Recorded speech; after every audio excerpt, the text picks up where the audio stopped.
Planche en bois ou planche en résine? C'est une question qui est super intéressante parce que c'est quand même pas du tout les mêmes projets. C'est assez difficile de répondre à cette question puisque c'est un peu à vous de voir ce que vous avez envie de faire.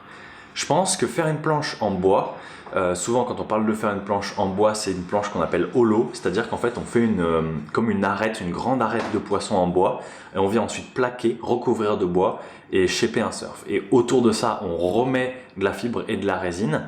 Donc en fait, il y a énormément plus de travail. C'est des planches qui sont plus lourdes et c'est des planches qui sont très sujettes au fait de prendre l'eau et de se remplir d'eau et qui sont qui ont une durée de vie qui est beaucoup plus faible que les autres planches et qui sont difficiles à faire bien, qui sont souvent plus lourdes.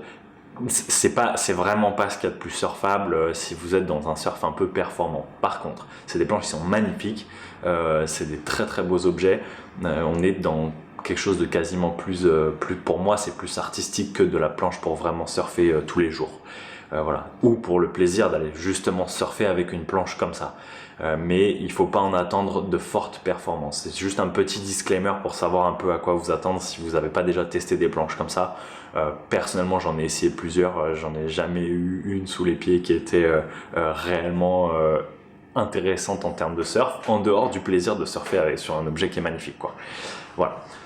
Non, j'exagère un peu, il peut y avoir des très bonnes planches qui sont faites comme ça, mais surtout pour des premières fabrications, c'est quand même pas évident parce que c'est dur d'aller trouver de la légèreté, c'est dur d'aller trouver une planche qui fonctionne bien et longtemps surtout. Voilà.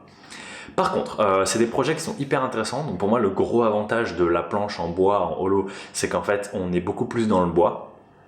C'est super agréable de travailler le bois, c'est beaucoup plus confortable, c'est beaucoup plus intéressant que la mousse, je trouve. Ça c'est un avis très personnel.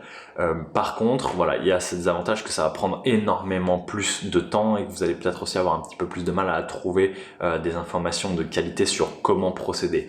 Est-ce que ça peut être un projet pour le futur sur cette chaîne? Pourquoi pas, carrément. Dites-moi ce que vous en pensez dans les commentaires. Est-ce que ça pourrait vous intéresser de voir un peu comment fabriquer une planche en bois comme ça? C'est vrai que ça serait un super projet. C'est surtout, en tout cas, clairement des projets qui prennent plus de temps, qui sont un peu plus chronophages, mais par contre, c'est sûr, c'est des super projets. Donc dites-moi un peu ce que vous en pensez. L'intérêt de l'autre côté d'une planche en résine ou un peu plus standard, c'est que du coup, ça va aller plus vite. Si vous voulez même accélérer, vous pouvez quasiment fabriquer une planche en une journée en commandant un pré-shape et en faisant avec de la résine UV. Ça va beaucoup plus vite et vous allez avoir plus de marge, on va dire entre guillemets, de raté, puisque si vous pétez la planche, s'il y a quelque chose qui va pas, vous pouvez un peu la reprendre. Pas tout, mais un peu. Et aussi, vu que vous y aurez passé beaucoup moins de temps, ça sera peut-être plus facile d'en refaire une qui sera beaucoup mieux que la première et qui vous conviendra mieux et sur laquelle vous aurez appris de vos erreurs et vous aurez un peu, on va dire, capitalisé sur le fait d'avoir déjà fabriqué une planche. Donc, ouais, globalement, je ne recommanderais pas trop de commencer par une planche en bois, sauf si ça vous tient vraiment à cœur et sauf si c'est un projet qui est vraiment intéressant pour vous. Voilà. Vous allez quand même devoir faire de la résine, quoi qu'il arrive. Pour moi, c'est un peu le truc qui est pas évident aussi. On pense que c'est facile la résine, ça demande quand même un peu de s'y préparer, ça demande un peu de s'organiser. Il faut pas faire n'importe quoi, il faut la faire durcir correctement, dans des bonnes conditions. Il faut pas mettre de poussière, Enfin bref, il y a quand même pas mal de petites choses à gérer. Quoi qu'il arrive, vous allez devoir gérer ça, vous allez apprendre ça, donc ça c'est génial. Mais voilà, entre résine et bois, il n'y a pas de vrai bon choix.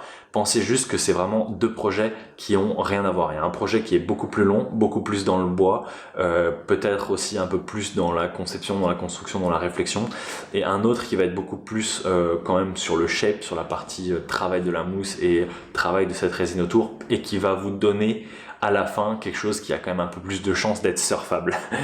Voilà, surtout si vous partez d'un design de planche qui est déjà fait sur un pré-shape 3D ou quelque chose comme ça, où vous allez en fait carrément avoir une planche qui fonctionne à la fin si vous suivez bien les étapes et un peu les informations que je donne dans les vidéos.